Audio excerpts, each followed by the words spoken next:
Então vamos hoje a perguntas e respostas 8. Perguntas e resposta 8, baseado em O Livro dos Espíritos. Então a cada número que eu disser corresponde a uma pergunta do Livro dos Espíritos. 200. Os espíritos têm sexo? Os espíritos têm sexo? Não como entendeis, porque os sexos dependem da constituição orgânica. Há entre eles amor e simpatia, mas baseado na afinidade de sentimentos. Então, realmente o espírito não tem sexo. Mas podemos ter aparições, visitas espirituais que vão estar revestidos de um corpo feminino ou masculino. Mas na sua plenitude de espírito, não tem sexo. Embora se apresente de uma forma que foi bom para ele, alguma reencarnação que ele gosta. Mas isso não define sexo não, tá? 201. O espírito que animou o corpo de um homem pode animar o de uma mulher numa nova existência e vice-versa?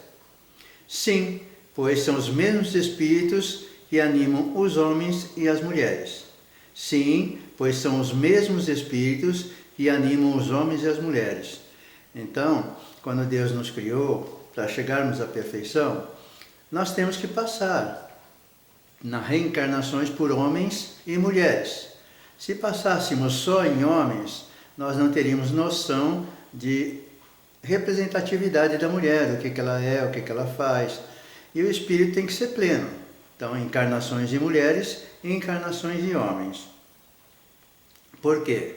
Porque vai ter a plenitude de conhecimento de que é o sexo encarnado feminino e o sexo masculino. Ok? 202. Quando somos espíritos, preferimos encarnar num corpo de homem ou de uma mulher. Isso pouco importa aos espíritos, depende das provas que ele tiver que sofrer. Os espíritos encarnam-se homens e mulheres porque não têm sexo. Como devem progredir em tudo, cada sexo, como cada posição social, oferece-lhes provas e deveres especiais e novas ocasiões de adquirir experiências. Aquele que fosse sempre homem só saberia o que sabem os homens, e vice-versa, aquela que sempre foi mulher só saberia mulher. Então, quando nós estamos no plano espiritual e vamos pensar nas encarnações que nós vamos fazer, na reencarnação, nós vamos escolher um corpo masculino ou feminino, dependendo daquilo que nós acharmos que é melhor para nós e formos executar a nossa missão, a nossa tarefa. Então, tem escolhas que nós fazemos que com nascimento de mulher ou nascimento de homem.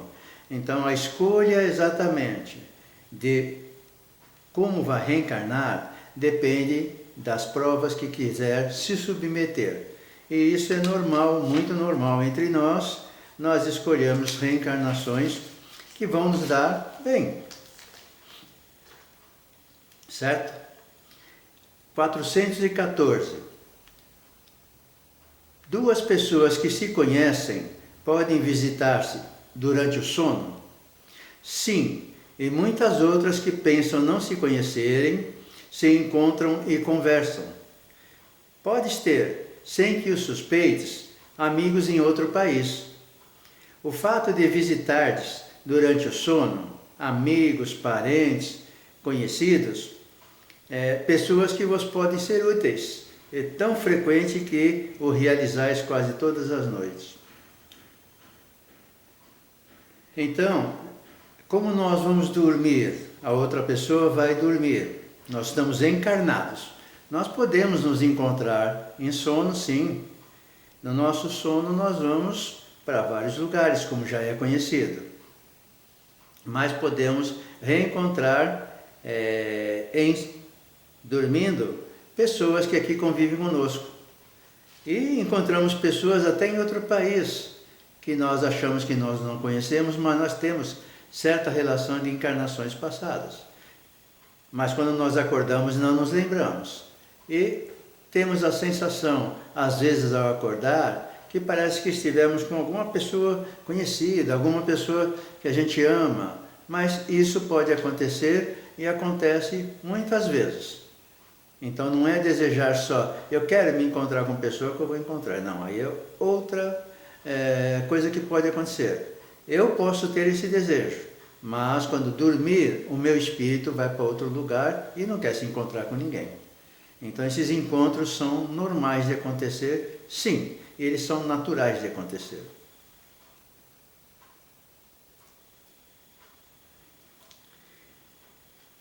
O homem pode provocar voluntariamente as visitas espíritas? Pode, por exemplo, dizer ao adormecer: esta noite quero encontrar-me em espírito com tal pessoa, falar-lhe e dizer tal coisa. Eis o que se passa. O homem dorme, seu espírito desperta. E o que o homem havia resolvido, o espírito está muitas vezes bem longe de o seguir, porque a vida do homem interessa pouco ao espírito, quando ele se liberta da matéria.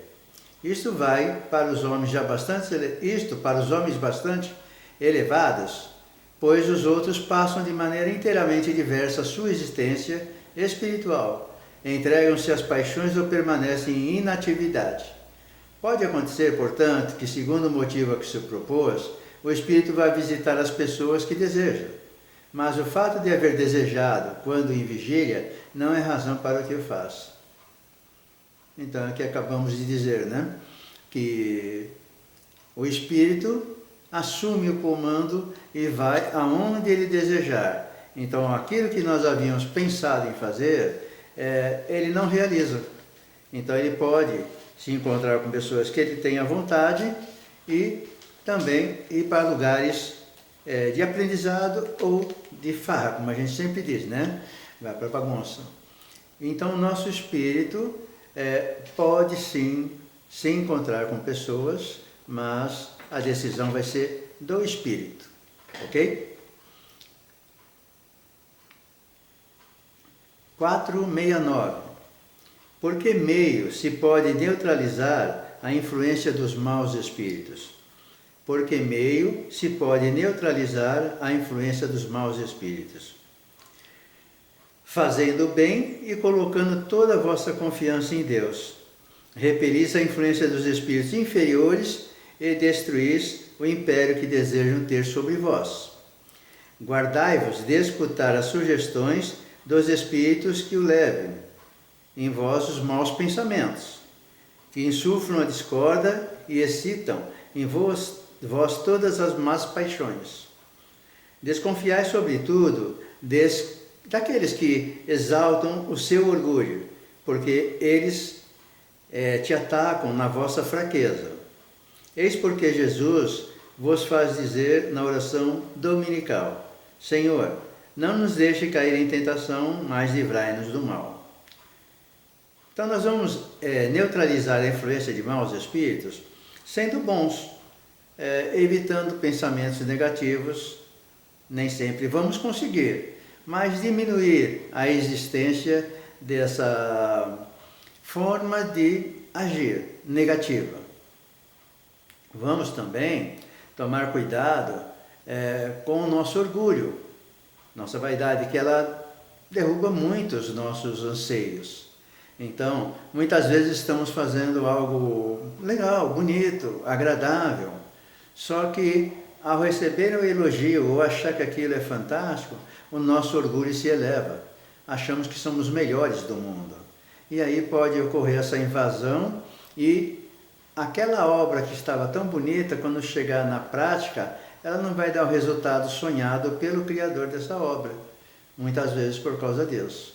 Ou, ao terminar esta obra, o seu orgulho foi tão grande que esqueceu detalhes ou colocou detalhes a mais.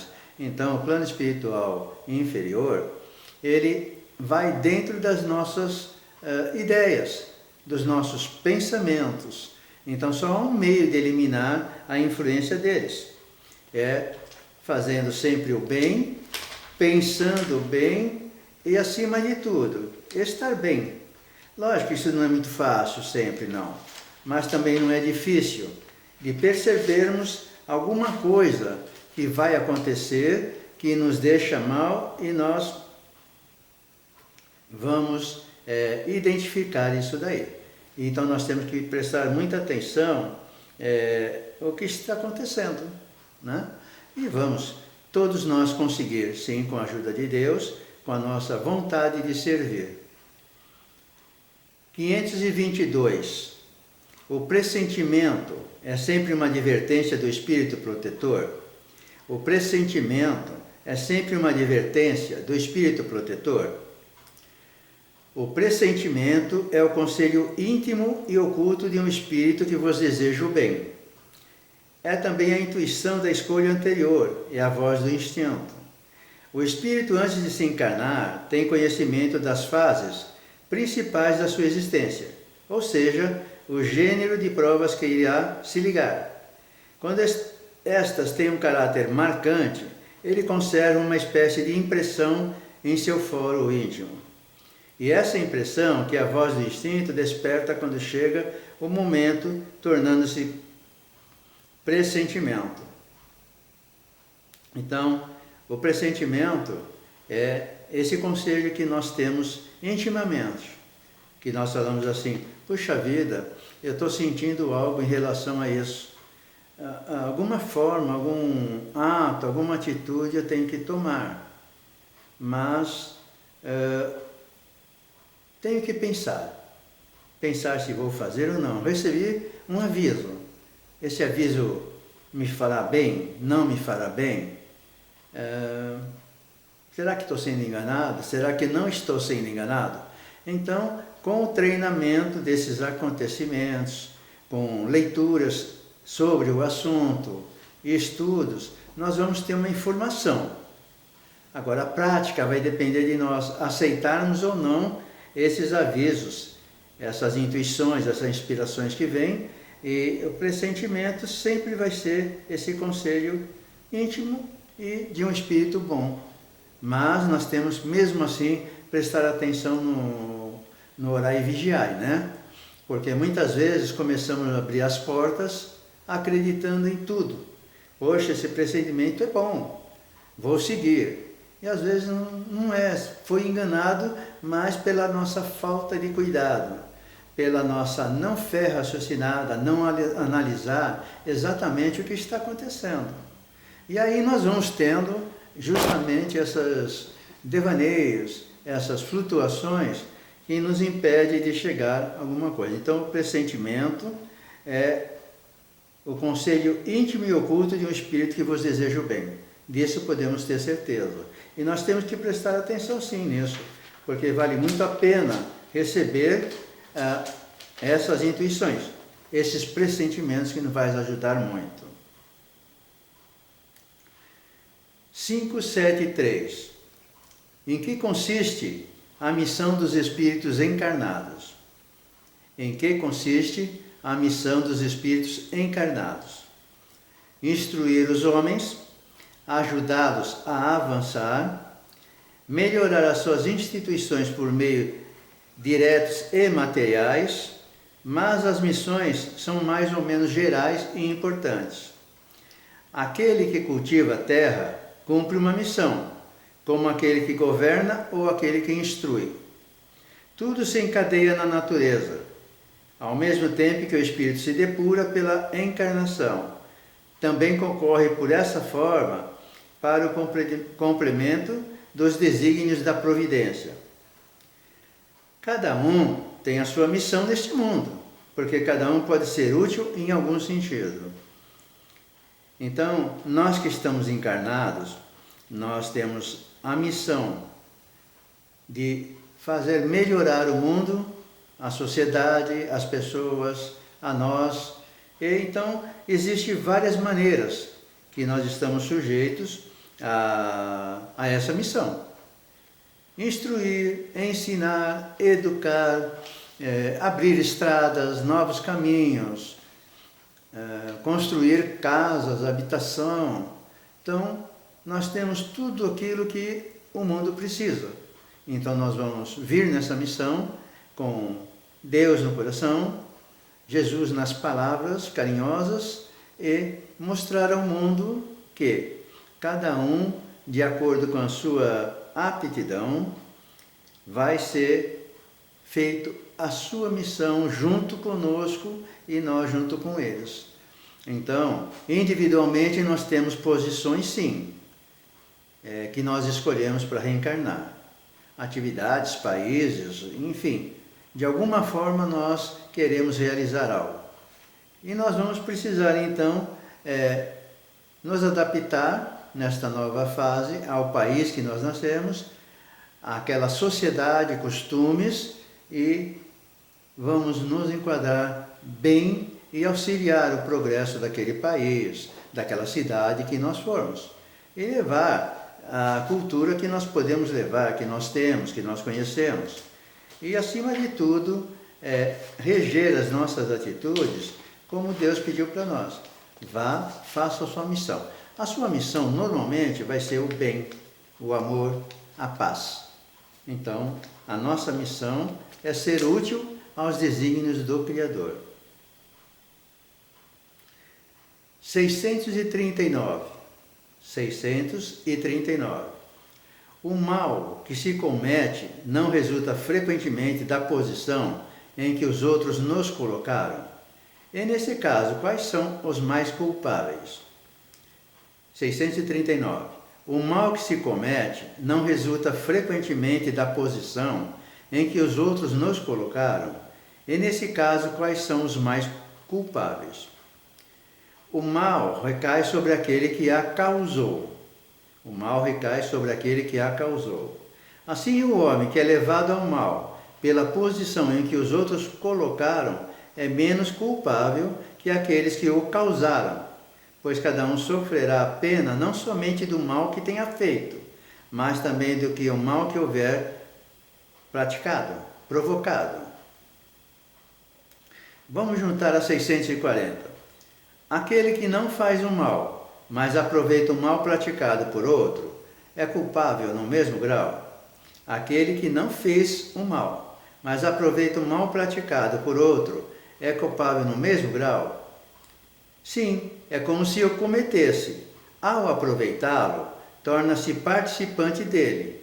Talvez tivesse recuado diante da ação, mas se ao encontrá-la realizada, dela se serve, é porque a aprova e a teria praticado se pudesse ou se tivesse ousado fazer. Então, nessas duas perguntas, o mal sempre vai acarretar prejuízo para quem comete, para quem provoca, para quem insinua. Então, muitas vezes, nós fazemos uma atitude errada e a turma diz, nossa, errou tanto, errou tudo, machucou, feriu, etc. Mas, muitas vezes nós somos colocados num ambiente instigado por outras pessoas. Essas pessoas é que diz que nós somos mais culpáveis do que nós que realizamos. Embora vamos ter a nossa parcela de responsabilidade. Porque não usamos o livre-arbítrio de dizer, não vou fazer. Então, tome cuidado quando você diz que você não fez nada na atitude errada que aconteceu. Por quê? Se você fez a pessoa, levou de alguma forma a pessoa a fazer aquilo, você é mais culpável com ele. E ainda, se aquela pessoa fez uma atitude e você viu, e fala, puxa vida, a pessoa pôs aquilo lá, mas eu vou aproveitar, já que ele fez, vou aproveitar o resultado disso. Você é mais culpável que ele, porque você só não fez porque não teve oportunidade ou teve medo. Então, cuidado, o mal sempre vai recair naquele que é mais responsável por ele ter acontecido. Não exatamente aquele que fez o mal é que é mais culpável. Se ele foi instigado, foi levado a fazer isso, o outro tem mais responsabilidade, sim.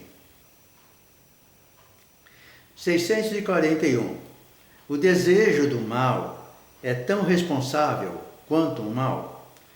O desejo do mal é tão responsável quanto o mal? Conforme há virtude em resistir voluntariamente ao mal que se sente desejo de praticar, sobretudo quando se tem a possibilidade de satisfazer esse desejo. Mas, se o que faltou foi apenas a ocasião, o homem é culpável. Então vamos explicar assim. Tem o desejo do mal, é tão repreensível quanto o mal? Se eu não tive oportunidade, se só não fiz porque não teve jeito, não teve espaço, não teve a ocasião que me desse e proporcionasse esse evento de realizar o mal, 100% culpável. 100% culpável. Mas, se tem a possibilidade de realizar, está tudo aberto esse campo a realizar, e há uma luta que você fala, não vou realizar, não posso fazer esse mal, e fica lutando e não fez, você é 50% culpável. Por que 50%? Porque pensou 50%. Lutou para não realizar, ganhou 50%. Então, nessa resposta nós ficamos. Quem tiver o desejo e só faltou a oportunidade, a ocasião, o momento para realizar, 100% culpável. Mas se teve um momento, se teve a ocasião e lutou bravamente dentro de si e falou, não, eu não vou fazer, e conseguiu, 50% culpável. Então vamos pensar nisso quando tivermos desejo. E, como diz as pessoas, vamos contar até 3. 1, 2, 3. Acerenar a nossa mente, o nosso coração, a nossa alma e controlamos essa atitude mal que praticaríamos. E isso acontece muito conosco, né? E nós precisamos tomar muito cuidado com isso mesmo. E nós vamos sempre estar levando esse desejo de fazer e não fazer, né? Então, nós conseguimos sim. Já vencemos várias etapas e vamos vencer mais essa, com o carinho e com o amor que nós temos, e nós confiamos em Deus nessa ajuda que nós precisamos. 662. 662. Pode orar-se utilmente pelos outros? Pode orar-se utilmente pelos outros? O espírito daquele que ora está agindo pela vontade de fazer o bem. Pela prece atrai a ele os bons espíritos que se associam ao bem que deseja fazer. Possuímos em nós mesmos, pelo pensamento e pela vontade, um poder de ação que se estende muito além dos limites de nossa esfera corpórea. A prece por outros é um ato dessa vontade. Se for ardente e sincera, pode chamar os bons espíritos em auxílio daqueles por quem pedimos, a fim de lhes sugerirem bons pensamentos e lhes darem a força necessária para o corpo e para a alma. Mas ainda nesse caso, a prece do coração é tudo, e a dos lábios é nada. A prece do coração é tudo, e a dos lábios não é nada. Então, sempre que for orar com alma, coração, desejo de fazer o bem, vai ser útil sempre, sempre, sempre. Os bons espíritos vão vir em socorro.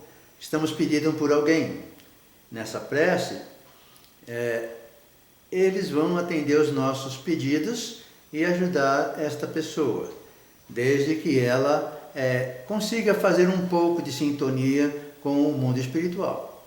Então ela precisa fazer sintonia para eles poderem ajudar.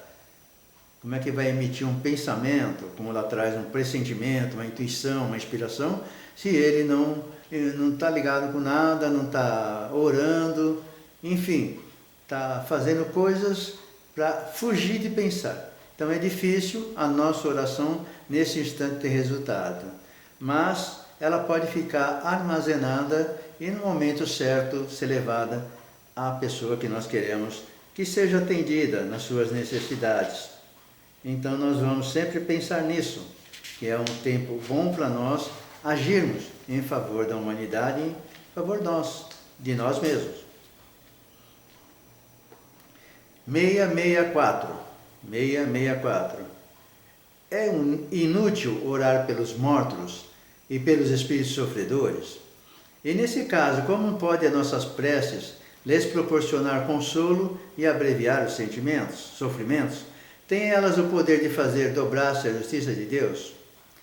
A prece não pode ter o efeito de mudar os desígnios de Deus, mas a alma pela qual se ora experimenta alívio, porque é um testemunho de interesse que lhe se dá, e porque o infeliz é sempre consolado, quando encontra almas caridosas que compartilham as suas dores.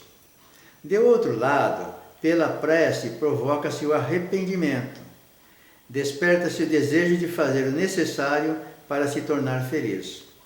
É nesse sentido que se pode abreviar a sua pena. Esse desejo de melhora, excitado pela prece, atrai para o espírito sofredor os espíritos melhores, que vêm esclarecê-lo, consolá-lo e dar-lhes esperanças. Jesus orava pelas ovelhas transviadas. Com isso vos mostrava que sereis culpados se nada fizerdes pelos que mais necessitam.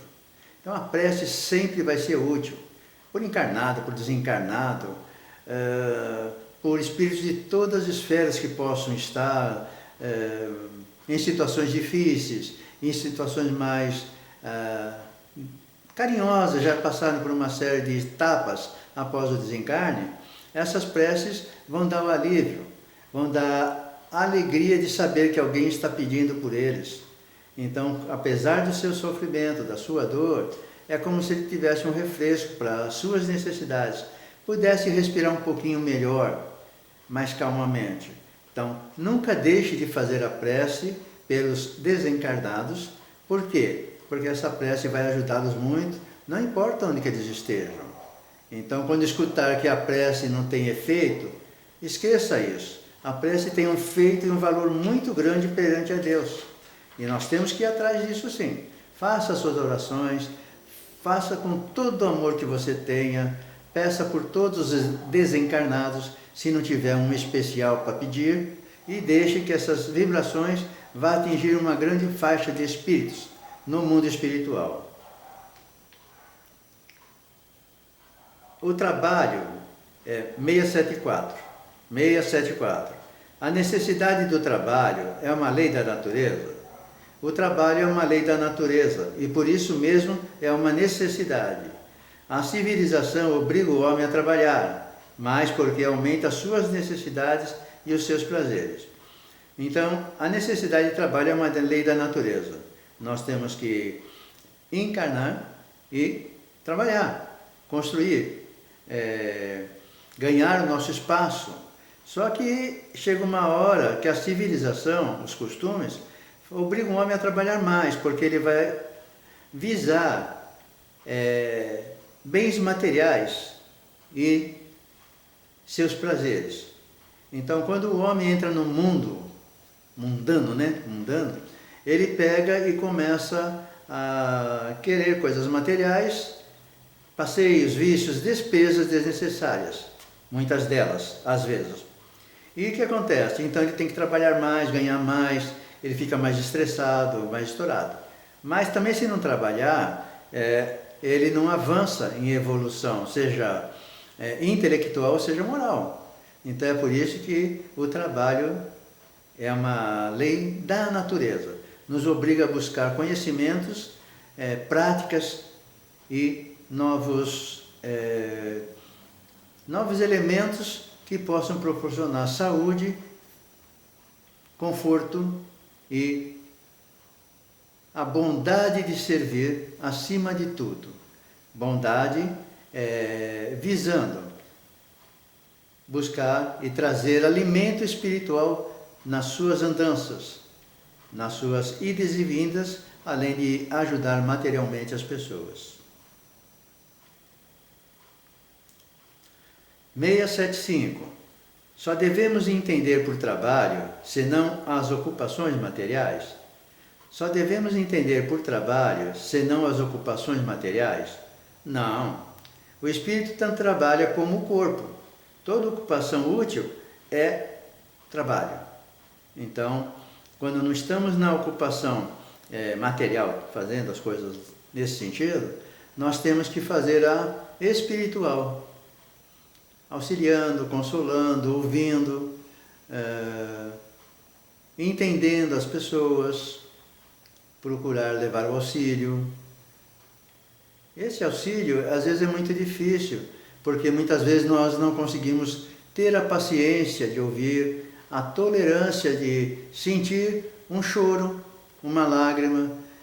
Achamos que não temos condições de conviver com isso, então nós falhamos nesse trabalho, sim. Então não é só material, não. Temos o lado espiritual que é muito forte em nós para trabalhar. O material é para as necessidades e o espiritual é para a evolução do espírito. Então requer muito mais horas do que o trabalho material e os prazeres mundanos. Nunca esqueçamos disso. Trabalhe sempre com a oração, com Jesus e com amor ao próximo. E por que o trabalho é imposto ao homem? Pergunta 676. Por que o trabalho é imposto ao homem? É uma consequência da sua natureza corpórea. É uma expiação e, ao mesmo tempo, um meio de aperfeiçoar a sua inteligência. Sem o trabalho, o homem permaneceria na infância intelectual. Eis porque ele deve a sua alimentação, a sua segurança e seu bem-estar ao trabalho e à sua atividade. Ao que é de físico franzino, Deus concedeu a inteligência para o compensar, mas há sempre trabalho. Então o trabalho nos empurra ao progresso do mundo, com descobertas, criação de maquinários, criação de obras maravilhosas que possam ajudar a humanidade. E ao mesmo tempo, nós temos necessidade disso porque nós ficaríamos na infância, acomodados. E aí não, nós temos que ser adultos, estudar, buscar, lidar, para prover o nosso alimento, a nossa habitação, a nossa vestimenta. Então, por isso que o trabalho é imposto ao homem. Senão nós ficaríamos aí de braços cruzados se viesse tudo de graça para nós. E além disso daí, de não construir nada, nós estaríamos destruindo a nós mesmos. Estaríamos só sendo párias da sociedade, que trabalha, que busca e faz. E as pessoas que não têm um físico forte, não vão trabalhar em serviços pesados. Vão trabalhar mais na parte administrativa do mundo, das almas e do seu próprio coração. Então vamos agradecer o trabalho que é imposto para nós, desde que nós pretendemos reencarnar. Porque se isso não acontecesse, talvez nós já estivéssemos acomodados há muitos anos nesta existência daqui. Então, que Deus abençoe nós, que o trabalho e tudo que nós vimos hoje possa, de certa forma, nos ajudar a orar pelos outros, por nós, trabalhar pelos outros, trabalhar por nós e ter a riqueza de amanhã chegar até Deus e levar as nossas joias aplicadas, construídas, inventadas. Que assim seja.